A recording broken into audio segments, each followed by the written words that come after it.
Kisah diawali dari seorang yang bernama Natasha yang sedang menyamar untuk mengamati seekor burung dan menggambarnya. Setelah selesai, Natasha pun memutuskan untuk membangunkan suaminya yang bernama Nicola Formonaco dan melakukan rutinitas pagi yang menyenangkan. Setelah itu, Nicola pun memutuskan untuk berangkat kerja. Ia adalah seorang guru di sebuah kampus di sana, dan sesampainya di kampus, Nicola melihat berita di TV yang dimana perang antara Rusia dan Ukraina telah pecah dan para sniper dari Rusia termasuk Shimohaya pun terlibat di sana. Di sisi lain, Natasha sedang membuat boneka voodoo untuk dihadiahkan kepada si Nicola. Di saat yang bersamaan, Nicola sedang mengajar di kelasnya, namun malah ada seorang muridnya yang bernama Ivan merusuh dengan meludahinya tepat mengenai papan tulis. Bukannya memarahinya, Nicola malah menyuruhnya melakukan lagi tepat di tempat yang sama dan menghitung waktunya. Dan di saat Ivan disuruh maju untuk menjawab, Ivan malah menggambar sebuah karya seni dan mengancam si Nicola. Sesampainya di rumah, mereka berdua pun diwawancarai oleh reporter setempat yang menanyakan apa maksud dari simbol yang dibuatnya dan sketsa-sketsa yang dibuat oleh si Natasha.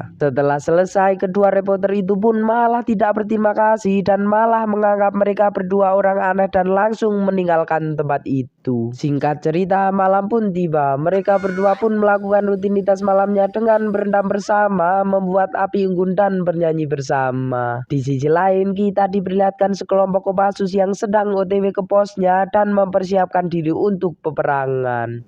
Keesokan paginya, Nicola pun seperti biasa pergi ke sekolah, namun sesampainya di sekolahan, dia tidak mendapati seorang pun di sana, dan di sana Nicola melihat berita tentang peperangan yang sudah dimulai. Karena khawatir dengan istrinya, Nicola pun bergegas ke rumahnya, dan benar saja, istrinya sudah disekap oleh beberapa tentara di sana dan mereka juga membakar rumahnya. Dan di saat si Natasha ingin melawan, ya, ia ditembak di sana dan harus tewas seketika. Nicola yang begitu sedih pun memutuskan untuk memeluknya sampai turun di sana hingga keesokan paginya. Mereka didatangi oleh dua tentara Ukraina dan membantu Nicola untuk mengubur dan memberikan penghormatan terakhir untuk si Natasha. Setelah itu, Nicola pun dibawa ke kamp mereka, namun di sana kedua tentara tadi malah dimarahi oleh atasannya karena membawa si Nicola. Nicola yang kabut pun malah keluyuran dan ingin mengambil sebuah senjata di sana dan mengatakan ingin membalas dendam ke para tentara-tentara tadi. Si kapten yang simpati pun memutuskan untuk mengajaknya menjadi tentara dan berlatih terus bersama mereka. Mulai dari bongkar pasang AK, push up siang malam, ikut ninja warrior dan juga Nicola dilatih untuk keluh di sana. Keesokan harinya, karena keadaan di medan perang yang mulai tidak kondusif, beberapa dari mereka pun didawari untuk mengikuti pelatihan menjadi sniper dan Nicola pun memutuskan untuk mengikutinya.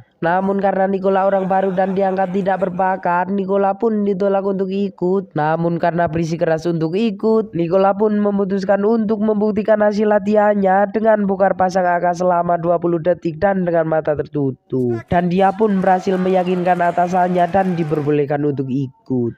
Sesampainya di kamp pelatihan sniper, mereka semua pun dibagikan senjata untuk berlatih, namun malah Nicola hanya mendapatkan SKS bukannya SVD seperti yang lain, dan dia malah diolok-olok oleh temannya karena hal itu. Keesokan harinya, mereka semua pun mulai untuk pelatihan sniper, latihan ditembak tepat di dekat mereka, latihan menembak sasaran dengan skop tertutup, dan menembak dalam malam hari. Beberapa bulan berlatih, mereka semua pun resmi menjadi sniper sejati, dan Nicola mendapat kode sniper yaitu si Dead Raven dan dia diposisikan di kopi pertama. Dan Raven pun mendapat misi pertamanya menjadi seorang sniper yaitu mengintai dan meratakan musuh yang ada di dekat sana dan menyelamatkan sandera yang ada. Dan ya, operasinya pun dimulai dan Raven berhasil meratakan semuanya dengan begitu mudahnya. Di sisi lain, Kim dan Danny sedang berada di dalam misi yang berbeda.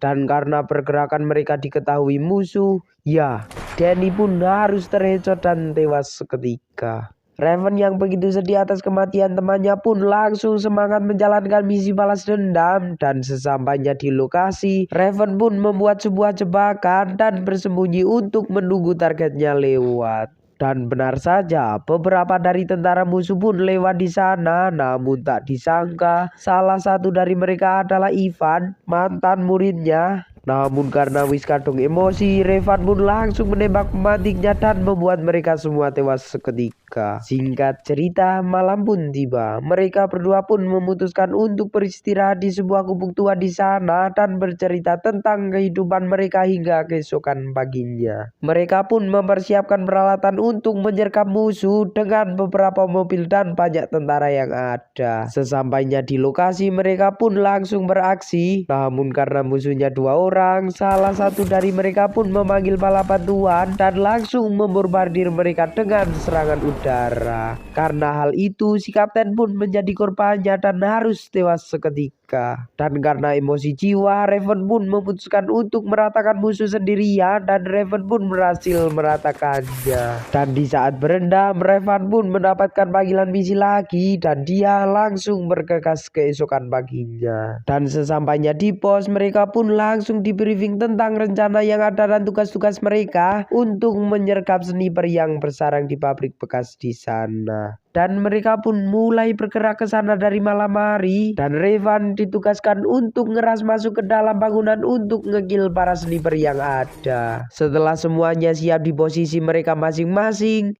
dan ya, satu apa-apa pasukan musuh pun langsung rata dibuatnya. Dan Revan pun langsung beraksi dengan masuk ke dalam gedung. Dan dia menemukan dua orang sniper yang tersisa di sana. Dan Revan pun langsung menikam salah satu dari mereka dan membuat jebakan granat untuk yang satunya. Dan ya, setelah itu muncul satu lagi truk bala bantuan musuh. Namun karena lawannya para sniper, mereka semua pun langsung dibuat rata di sana. Dan Dead Raven pun seketika menjelma menjadi sniper yang sangat berbahaya. Dan tamat, ending yang sangat mengsniperkan.